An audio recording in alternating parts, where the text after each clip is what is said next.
इतिहास की पुस्तक पहला भाग अध्याय 14। इतिहास की पुस्तक पहला भाग अध्याय 14। और सोर के राजा हिराम ने दाऊद के पास दूत भेजे और उसका भवन बनाने को देवदारू की लकड़ी और राजमिस्त्री और बढ़ई भेजे। और दाऊद को निश्चय हो गया कि यहोवा ने मुझे इस्राएल का राजा करके स्थिर किया, क्योंकि उसकी प्रजा इस्राएल के निमित्त उसका राज्य अत्यंत बढ़ गया था।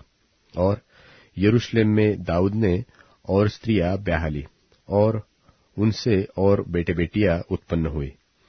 उसके जो संतान यरूशलेम में उत्पन्न हुए उनके नाम ये है, अर्थात शम्मू, शोबाब, नातान, सुलेमान, ईभार, एलीशू, एलपेलेत, नोगह, नेपेग, यापी, एलिशामा, बेल्यादा और एलीपेलेद।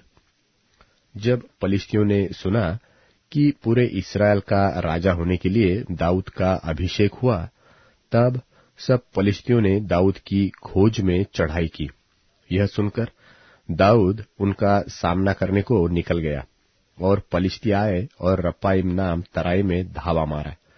तब दाऊद ने परमेश्वर से पूछा, क्या मैं पलिश्तियों पर चढ़ाई करूं और क्या तू उन्हें मेरे हाथ में कर देगा? यहोवा ने उससे कहा, चढ़ाई कर, क्योंकि मैं उन्हें तेरे हाथ में कर दूंगा। इसलिए जब वे बाल परासीम को आए, तब दाऊद ने उनको वही मार लिया। तब दाऊद ने कहा, परमेश्वर मेरे द्वारा मेरे शत्रुओं पर जल की धारा की नाई टूट पड़ा है। इस कारण उस स्थान का नाम बाल परासीम रखा गया। वहां वे अपने देवताओं को छोड़ गए और दाऊद की आज्ञा से वे आग लगाकर फूंक दिए गए। फिर दूसरी बार पलिश्तियों ने उसी तराई में धावा मारा।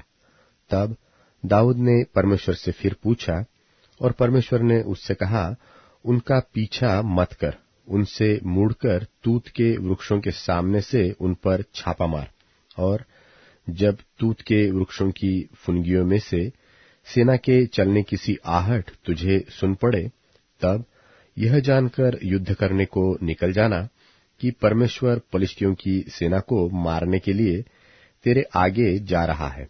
परमेश्वर की इस आज्ञा के अनुसार दाऊद ने किया और इस्राएलियों ने पलिश्तियों की सेना को गिबोन से लेकर गेजेर तक मार लिया। तब दाऊद की कीर्ति सब देशों में फैल गई और यहोवा ने सब जातियों के मन में उसका भय भर दिया।